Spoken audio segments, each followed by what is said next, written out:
Olá pessoal, tudo bem? Estamos aqui para mais um episódio do BRM News, o podcast que traz um compilado com as principais notícias sobre negócios, inovação, tecnologia e economia sobre os mercados regionais brasileiros. Eu sou Lucas Comarella. E eu sou Renan Torres. E se você quiser mergulhar ainda mais fundo nas notícias que a gente comenta aqui, corre lá na nossa newsletter, link na descrição, pessoal.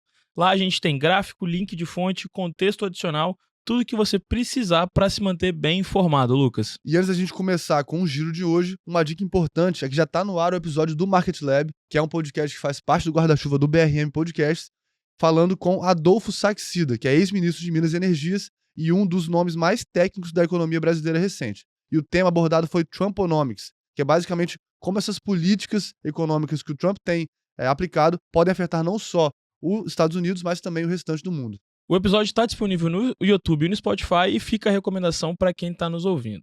E vamos para o destaque do dia hoje, terça-feira. A gente começa com uma notícia bem animadora. Empresários capixabas como Vinícius Melo, Diogo Roberti e Rodrigo Miranda participam do Brasil at Silicon Valley, uma imersão de 10 dias na Califórnia, que é o coração da inovação mundial. E essa iniciativa é fundamental porque aproxima o ecossistema de inovação brasileiro da cultura do Vale do Silício. E mais, evidencia que o networking e a exposição a ambientes mais inovadores são vetores diretos na transformação do mindset.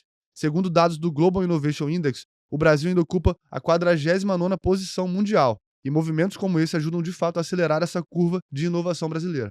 Vinícius Melo, fundador da Yoga Tecnologia, resumiu bem o espírito do evento. Se você pode ver, você pode fazer. Uma provocação sobre como trazer a cultura de inovação para o Brasil de forma prática, não apenas copiando tendências, mas adaptando tecnologias para a nossa realidade de mercado. E um ponto importante que ele destacou é que a inteligência artificial ela precisa ser incorporada transversalmente nas empresas. Então, em marketing, atendimento, produto, supply chain, e não tratada apenas como um projeto isolado. Essa visão é essencial para a sobrevivência nesse cenário competitivo que a gente está entrando agora com essas novas tecnologias, né? Maravilha e parabéns aos empresários que estão no evento. E no agro, a agricultura regenerativa começa a ganhar força no Espírito Santo, em municípios como Linhares. O cafeicultor Almir Gaburro e a fazenda Doce Bela são exemplos de práticas que combinam produtividade e recuperação ambiental. Essas práticas não são apenas boas para o meio ambiente. Um estudo da Rodale Institute indica que fazendas regenerativas podem sequestrar até 5 toneladas de carbono por hectare por ano. No longo prazo, isso representa um ganho de produtividade, redução drástica de custos com defensivos e maior resiliência a extremos climáticos. E outra vantagem é a valorização de mercado. Produtos cultivados de forma sustentável vêm conquistando prêmios, melhor posicionamento de marca e acesso a mercados mais exigentes, como a União Europeia, que já impõe regras ambientais mais rígidas para a importação de alimentos. Isso aí. E agora no mercado imobiliário, o destaque vai para o projeto que vai ocupar o terreno do antigo Hotel Porto do Sol, em Jardim Camburi. O VGV estimado é de 700 milhões de reais. Isso mostra que Vitória já tem maior valorização imobiliária do Sudeste, segundo a FIPZAP, e segue aquecida para projetos de grande porte como esse. Com unidades de 170 até 200 metros quadrados e foco no público de alto padrão, o projeto se alinha à tendência nacional de lançamentos para famílias maiores e novos formatos de moradia de alto valor agregado pós-pandemia. Isso aí. E agora, no cenário nacional, a Polícia Federal investiga um esquema bilionário de descontos não autorizados em aposentadorias via INSS. A operação sem desconto identificou que só entre 2019 e 2024 foram desviados mais de 6,3 bilhões de reais. E esse tipo de fraude, ele é extremamente nocivo não só pelo rombo financeiro, mas porque mina a confiança no sistema previdenciário que já enfrenta desafios estruturais. Segundo dados da Receita Federal, o déficit atuarial do INSS supera 3 trilhões de reais, ou seja, cada real perdido importa muito. E já no fronte internacional, Donald Trump sinalizou flexibilizar tarifas automotivas para fabricantes americanos. E, ao mesmo tempo, o Banco Central já vê algum desejo de negociação entre os Estados Unidos e a China, mas avisa, vai ser um processo lento e cheio de tensões.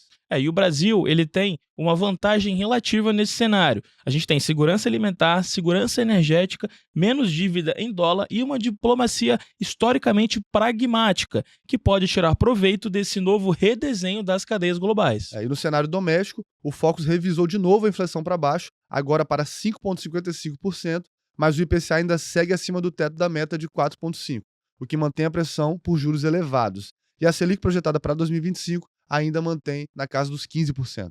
E novamente no agro, a exportação de soja brasileira deve bater recorde no trimestre, com 30 milhões de toneladas embarcadas, graças à demanda chinesa, que, aliás, vem redirecionando compra dos Estados Unidos para a América do Sul. Esse movimento consolida o Brasil como o principal fornecedor global de soja, superando 50% da participação mundial.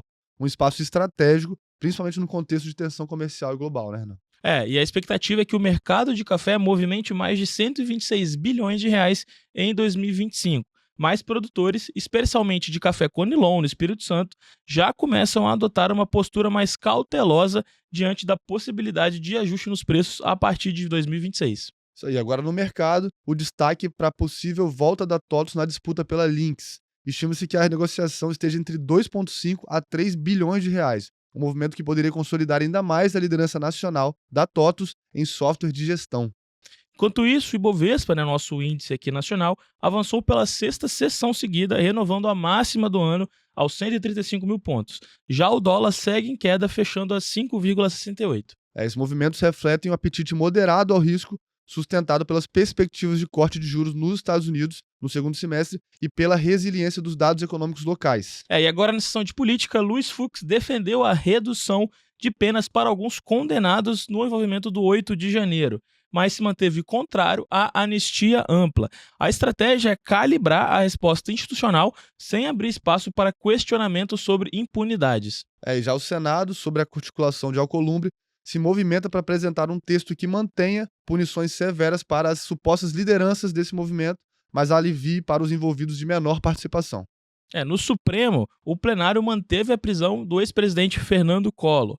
Moraes ainda avalia a possibilidade de prisão domiciliar por questões de saúde. E assim, a gente fecha mais um episódio do BRM News. Se você curtiu, não esquece de seguir a gente nas redes sociais, no Spotify e no YouTube para não perder nenhum conteúdo que a gente traz aqui na nossa gama de podcasts. É isso aí, aqui a gente traz o contexto, análise e a visão do futuro, mas se você quiser se aprofundar em cada tema, todos os links estão nas fontes das news completas, tá? Então, só para lembrar vocês também sobre a agenda da semana, hoje a gente solta a Revolta de Atlas no podcast Vida Intelectual, com o convidado Henrique Romano. Na quarta-feira, a gente tem episódio do Diga Aí, que é Religião entre Razão e Fé. Convidados são o Gabriel Tebaldi e o padre Ricardo Passamani. Já na sexta-feira, no podcast O Investor, a gente tem o processo de sucessão na Contrex Engenharia. Os convidados são Eliana Gasparini e Marilza Sarmengui. E de segunda a sexta, obviamente, a gente está aqui com vocês pela manhã para trazer as principais notícias sobre negócio, inovação, tecnologia e economia dos mercados regionais brasileiros com o podcast BRM Newscast, tá? Então a gente fica por aqui, né? Desejamos para vocês uma ótima semana. É isso, ficamos à disposição e ótimos negócios para todos. Até mais, pessoal.